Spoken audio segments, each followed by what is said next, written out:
რას უნდა მივაქციოთ ოჯახში ყურადღება, აი რა არ უნდა გამოგვჩეს.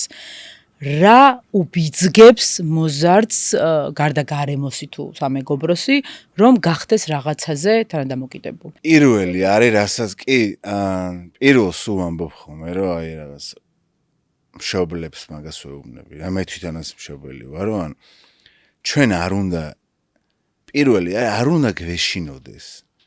ჩვენი შვილი რას ჩაიდენს, რომ ეს შიში გვაბრმავებს მე ან რეაქციის საშუალებას აღარ მოგცევს. აი, მუდმივი შფოთი რომ ეხლა ჩემო შვილმა არ ქნათ, სიგარეტი არ მოწიოს, ალკოჰოლი არ დალიოს, დამოკიდებული არ გახსნე, აი ამ შფოთში რომ პანიკაში რომ ხარ, ეს პანიკა პირველი ეს არის რა, რომ მე არ მოგცევს ჯანსაღი რეაგირების საშუალებას.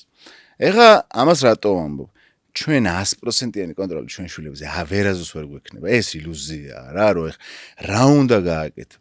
ისეთი кейსები მაქვს ნანახი, რა ვიცი, ის და წაკითხული განსაკუთრებით კიდე ისეთი ოჯახის შვილები და აი რაღაც ზოგი გამოკეტილი იყო და ზოგს თითქოს არანაირი შემხებლობა არ უნდა ქონოდა, იმიტომ რომ დამოკიდებულება არ ცნობს ადამიანებს, მათი განათლების, ოჯახის წევრების, არ გვარიშვილობა და ესე მკაცრად გაზრდილი ოჯახის შვილები კიდე უფრო მეტად არიან მიდრეკილი